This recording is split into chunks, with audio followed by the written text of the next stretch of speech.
আজ আমরা জানবো যে ফ্যাটি লিভারে যদি কোনো রোগী আক্রান্ত হয় সেক্ষেত্রে তার করণীয় কি। আমরা চিকিৎসকরা কি পরামর্শ দিয়ে থাকি। যেহেতু ফ্যাটি লিভারকে আমরা দুটো ভাগে ভাগ করি, একটি হচ্ছে অ্যালকোহলিক ফ্যাটি লিভার, আরেকটি হচ্ছে non alcoholic fatty liver disease. সেক্ষেত্রে এখন এর নাম থেকে বোঝা যাচ্ছে যে অ্যালকোহলিক ফ্যাটি লিভার ডিজিজটা যদি কেউ আক্রান্ত হয় সেক্ষেত্রে তাকে অবশ্যই সর্বপ্রথম যে চিকিৎসা সেটি হচ্ছে তাকে মদ্যপান পরিহার করতে হবে।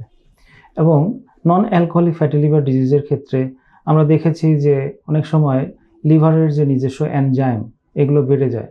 তো সেই ক্ষেত্রে ডাক্তারের পরামর্শ অনুযায়ী এনজাইম কমানোর বা এনজাইমগুলোকে স্বাভাবিক মাত্রায় ফিরিয়ে আনার জন্য আমরা চিকিৎসকরা ওষুধ দিয়ে থাকি এবং সেই ওষুধের মাধ্যমে লিভারের যে নিজস্ব এনজাইম সেটা সঠিক মাত্রায় চলে আসে। এবং যেহেতু ফ্যাটি লিভারটি অন্যান্য রোগের সমস্যা থেকে হতে পারে, যেমন ডায়াবেটিস মেলাইটাস এবং রক্তের অতিরিক্ত চর্বির পরিমাণের জন্য ফ্যাটি লিভার হয়ে থাকে, সেহেতু অনিয়ন্ত্রিত ডায়াবেটিসকে নিয়ন্ত্রণে আনতে হবে এবং রক্তের চর্বিকে নিয়ন্ত্রণে রাখতে হবে। এবং ওবেসিটি যেহেতু একটি অন্যতম কারণ, সেহেতু উচ্চতা অনুযায়ী তার শরীরের আদর্শ যে ওজন হওয়া উচিত সেইভাবে তার ওজনকে নিয়ন্ত্রণে রাখতে হবে এবং হেলদি লাইফস্টাইল তাকে মেনে নিতে হবে।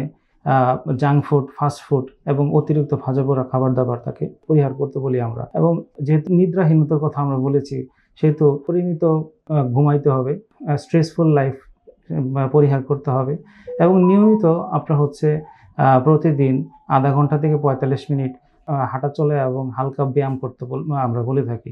আশা করি এই নিয়মগুলো পালন করলে ফ্যাটি লিভারটা অনেক অংশে কমে যায়। ধন্যবাদ।